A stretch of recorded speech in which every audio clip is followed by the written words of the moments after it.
Calvin, please. Butler County, Ohio is now in session. The Honorable Noah E. Powers II presiding. You may be seated.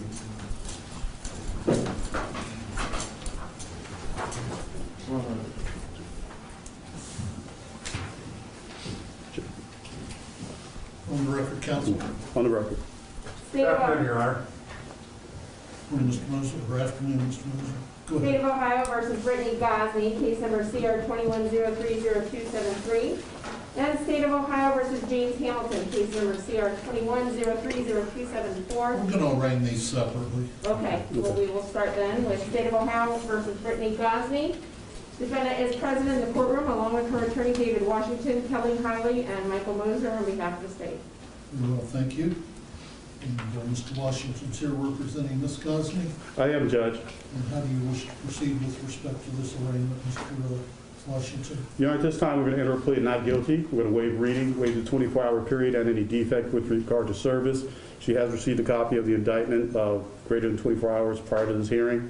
She's 29 years old, Judge. We're going to enter a plea of not guilty to all charges at this time. Straight not guilty, please. Straight not guilty plea at this time, Judge. I did have an initial meeting with Ms. Gosney yesterday.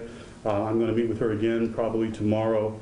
There are some issues that that may develop, which may cause me to request leave and perhaps file another plea on her behalf. But at this time, just based upon my limited conversations with her, at this time we're going to enter a straight not guilty plea. Also based upon that, Judge, at this time we're not going to execute a general time waiver.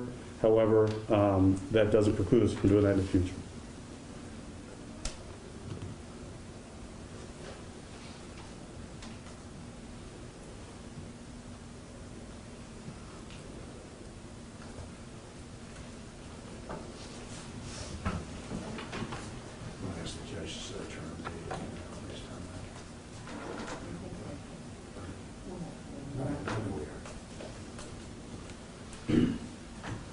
When was the defendant arrested? March 1st, Your Honor. Actually, it might have been February 28th, the day before, officially.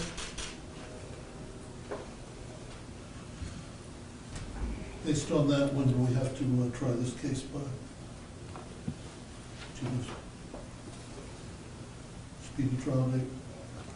I'm thinking right around May 28th.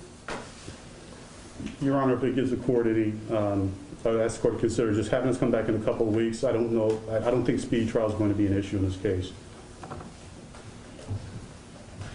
Well, Your Honor, we just want to avoid an issue on that, so we'd appreciate it if you go ahead and set a trial date today, and that we won't have any problems with that down the road, and we won't be second guessing the date.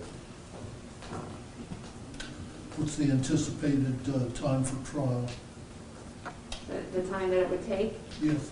We're looking at, I would say, a week-long jury trial. That's under normal circumstances. With COVID jury selection, it may take a little over a week. Does everybody look on Monday, May the 20th? Well, let's see. 20th. Bear with me for a minute.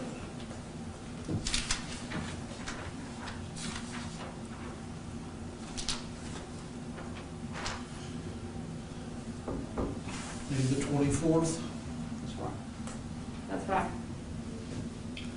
Set this matter for trial then on Monday, May the 24th, 2021 at 8:30 a.m.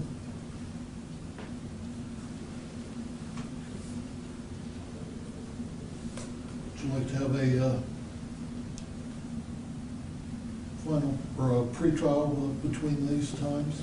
Judge, I think it may be beneficial if we come back just in a couple of weeks. Right now, I think that there's still a lot of evidence gathering going on. Also, I've had one meeting with my client to try to get some information together.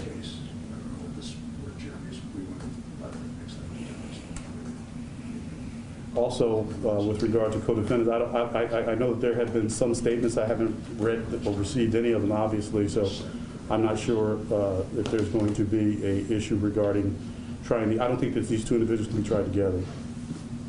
I'm setting the trial date for her. Okay.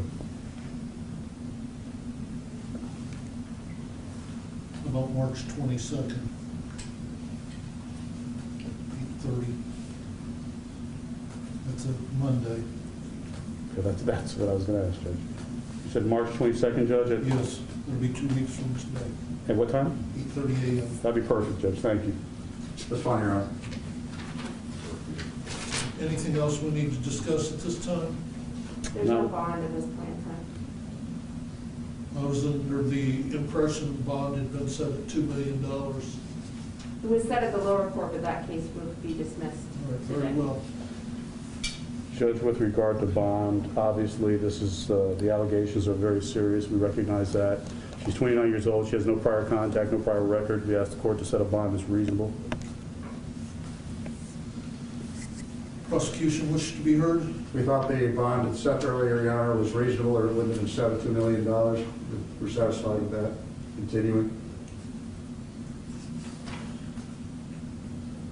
Very well, we'll set bond at $2 million, cash or surety. We'll also order that if the defendant is released, that she report to pretrial services on a weekly basis with drug tests. And we'll also order the GPS unit be placed on her. Thank you, Judge. Thank you, Your Honor. Anything else with respect to Ms. Gosney? No, Your Honor. Well, you got a sheet for you.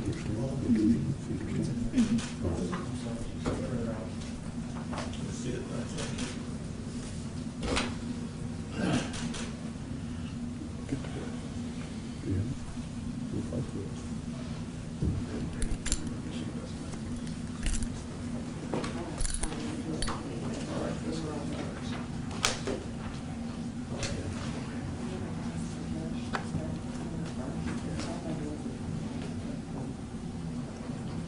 We'll also order that Ms. Gosney have no contact with the victims in this case, that being the other two children.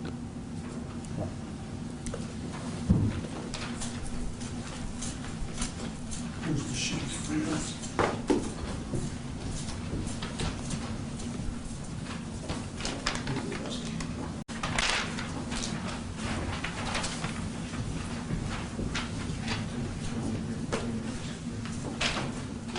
Next case, State of Ohio versus James Hamilton, case number CR 21-030274, Jeremy Evans on behalf of the defendant, Kelly Highland and Vice Moser on behalf of the state.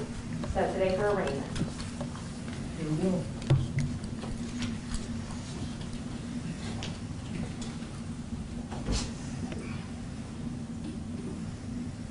Do you wish to proceed here with respect to arraignment, Mr. Evans? Good morning, Your Honor. Jeremy Evans on behalf of James Hamilton, who appears in person. Mr. Hamilton is 42 years old. He's able to read, write, and understand the English language, having earned his GED. He is a U.S. citizen born in Hamilton County, Ohio. He has been served with a copy of his indictment within the last few hours. We would waive the 24-hour waiting period, waive the reading of the indictment in open court, and enter a not guilty plea for the second half of the indictment, counts 17 through 31. We would ask to be heard on the issue of bond, enter a plea of enter a plea of not guilty. I would indicate also to the court that if the court is interested in tracking these cases together, I'm available for a plea or trial in 2 weeks. I did file a notice of appearance of counsel request for discovery and bill of particulars today, Your Honor. I just met him today, so there's a lot of information that needs to be gathered. And has he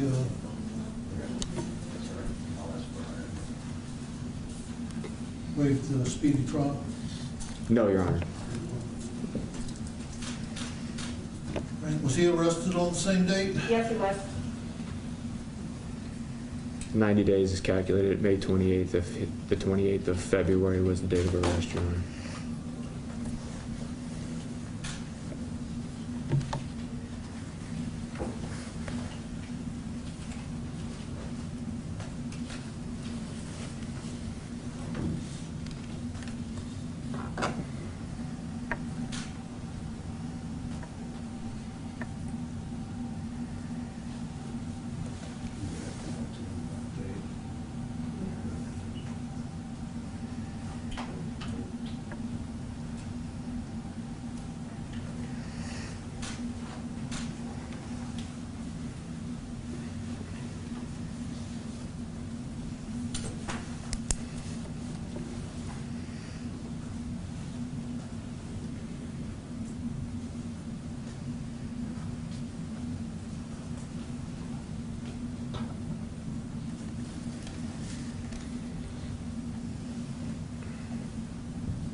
waive defects in service? I may have missed that. So waive, Your Honor.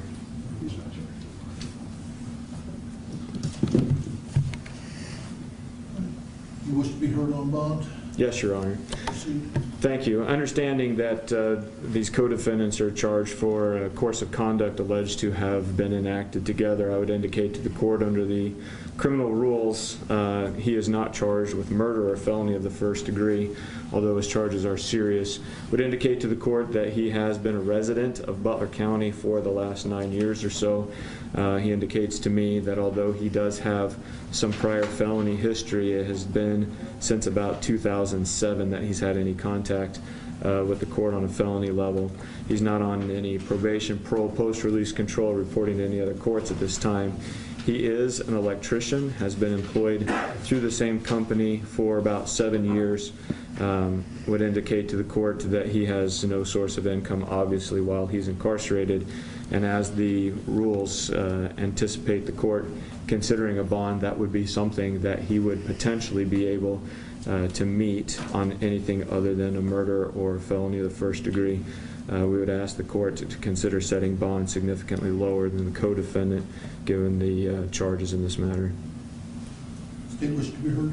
Yes, Your Honor. The charge against this defendant, while not murder, certainly based upon the evidence that will be presented, will show acting with the other defendant in this case in concert with certain issues. Defendant is charged with second-degree kidnapping, and that is a very serious offense. Multiple counts, actually, along with others. Defendant does have a prior criminal record, burglary, 1999. Later on, weapons under disability. This defendant represents a threat, and as a result, we ask for a substantial bond. His co-defendant has a $2 million bond while he's not charged with murder. The allegations of his participation in that egregious offense certainly would justify making sure that this defendant is available for trial. We're asking for $1 million bond with respect to this defendant. Anything else you'd like to say with respect to bond, Mr. Evans? I've made my argument to the court. Thank you, Your Honor. Very well. Right, we'll set this matter for trial on May 24th, 2021 at 8:30 a.m. We'll deal with any issues regarding whether they should be tried together at a later date. We'll set up pretrial for March 22nd, 2021 at 8:30 a.m. We'll set bond on this matter at $750,000.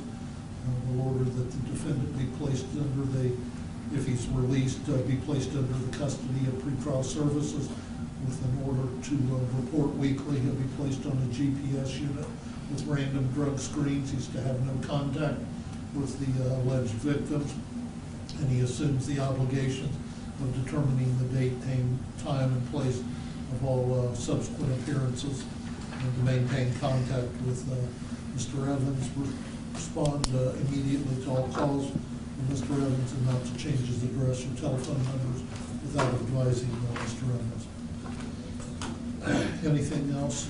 Not by the state, Your Honor. Thank you. Very well. That'll be the order. We'll see you all back here on March 22nd. Thank you, Your Honor. No, we'd have to post 10% to the bonds, man. The difference is it's still 10%. Stand adjourned. To direct bond to record if you wish. All rise. And the bonds is going to keep 10%, so it's 75,000. Okay. December, this is for you. Coming back on March 22nd for your next hearing. That's 2 weeks from today. Your trial's currently scheduled for May 24th. That doesn't mean that has to be the day it's going to happen. The judge wanted to go ahead and schedule one just in case to make sure your rights are not violated. Okay? Yes, sir. Okay. I'll be over to see you in about a week. Thank you, sir.